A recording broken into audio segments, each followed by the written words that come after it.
warahmatullahi wabarakatuh. Waalaikumsalam warahmatullahi wabarakatuh. Kami dari kelompok 7 akan mempresentasikan hasil makalah yang berjudul Perdagangan antar daerah Kerudung dan daerah Ketapang. Saya Wahyu Legatul Muhammad sebagai moderator. Saya Imam Ismawati sebagai pemateri 1. Saya Imamatul Nisa sebagai pemateri 2. Saya Amelia sebagai pemateri 3. Baik, selanjutnya saya serahkan kepada pemateri 1 untuk membaca atau menjelaskan isi dari makalah tersebut.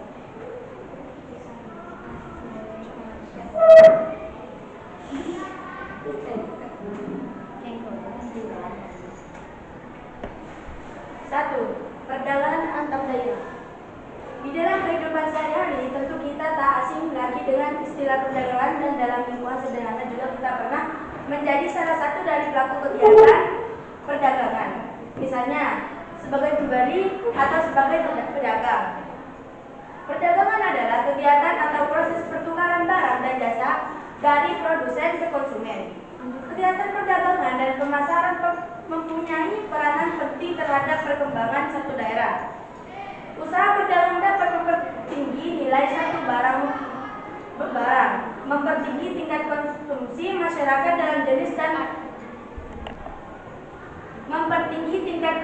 masyarakat dalam jenis dan kualitas barang, serta memperluas pergaulan hidup antar manusia, antar daerah, dan antar negara. Perdagangan nasional atau daerah. Perdagangan antar wilayah atau daerah adalah perdagangan yang dilakukan dalam suatu wilayah tertentu yang telah disepakati bersama. Perdagangan antar wilayah juga salah satu bentuk kegiatan distribusi yang menyalurkan barang-barang atau jasa dari produsen kepada konsumen atau produsen lain antar wilayah yang satu dengan wilayah yang lain di dalam negara yang sama untuk mendapatkan keuntungan.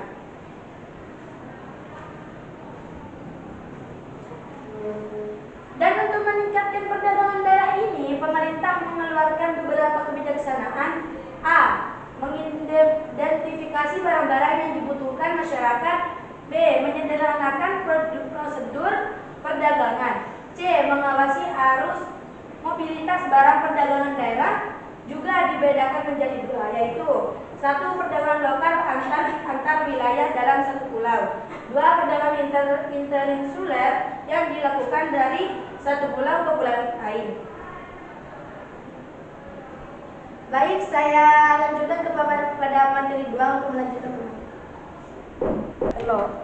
2. Faktor-faktor yang mendorong timbulnya perdagangan antar daerah. Ada kalanya sebuah daerah tidak mampu dalam memenuhi kebutuhan dari permintaan konsumen wilayahnya sendiri, sehingga wilayah tersebut melakukan perdagangan antar daerah, dan sebaliknya. Suatu daerah kelebihan memproduksi kebutuhan konsumen di wilayah tersebut, dan beberapa faktor yang mendorong terjadinya perdagangan antar wilayah antara lain. A. Perbedaan tingkat kejarangan scarcity. Negara apabila suatu daerah atau bangsa tingkat scarcity-nya lebih rendah daripada lain, maka dari wilayah ini akan mengalir barang-barang ke wilayah lain di mana tingkat kejarangannya lebih tinggi. Perdagangan antar daerah dan perdagangan internasional akan terus berlangsung selama adanya perbedaan tingkat kelangkaan scarcity ini. B. Suatu daerah tidak mampu memproduksi semua barang yang dibutuhkan masyarakatnya. Ada kalanya suatu daerah tidak mampu memenuhi semua barang dan jasa yang menjadi kebutuhan penduduk, sehingga untuk memenuhinya suatu daerah perlu mengimpor barang dan jasa tersebut dari luar wilayah atau pulau. Dengan demikian kebutuhan produk dapat terpenuhi. C. Perbedaan sumber daya. Perbedaan sumber daya alam mendorong setiap daerah menghasilkan produk yang berbeda antara Kerudung dan Ketapang. Hal ini mendorong terjadinya perdagangan di antara wilayah yang memiliki produk berbeda. Baik, materi selanjutnya akan saya lanjutkan kepada materi 3.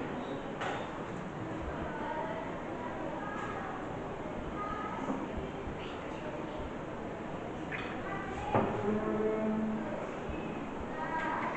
Perbedaan kemampuan sumber daya manusia.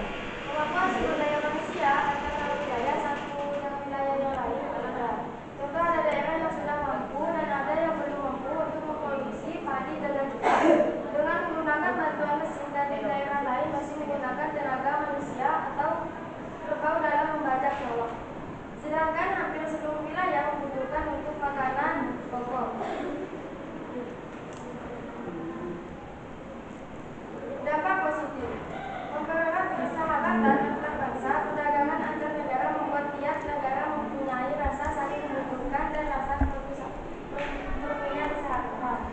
Menambah kemampuan negara perdagangan internasional dapat menaikkan pendapatan negara masing-masing, terjadi karena negara yang kelebihan suatu barang dapat menjualnya ke negara lain, dan negara yang kekurangan barang dapat membelinya dari negara yang kelebihan. Tidak menambah kesempatan kerja dengan adanya perdagangan antar negara. Negara mengekspor dapat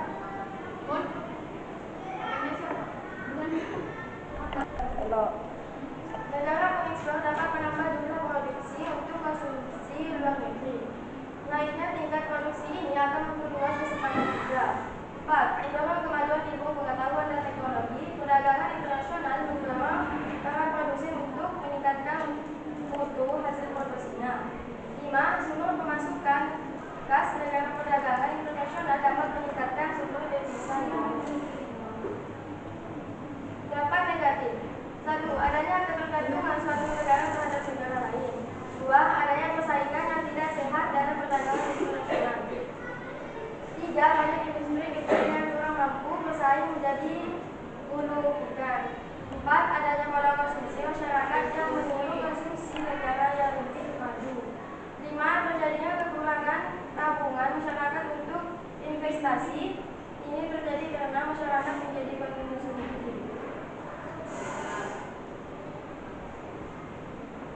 Apakah ada pertanyaan dari kelompok lain? Ada. Saya perwakilan dari kelompok 3 akan bertanya, apa perbedaan kemampuan sumber daya manusia? Baik, kami menerima pertanyaan dari kelompok 3. Saya serahkan kepada pemateri 1 untuk menjawab pertanyaan dari kelompok 3.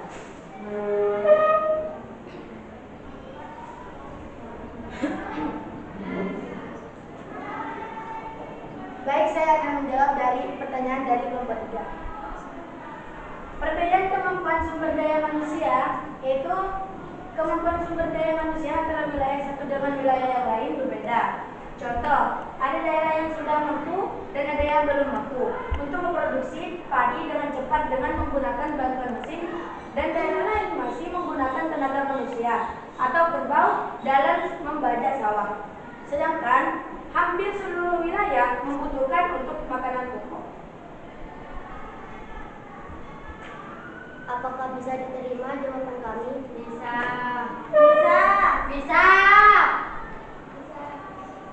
Cukup sekian presentasi dari kami. Kurang lebihnya mohon maaf. Wassalamualaikum warahmatullahi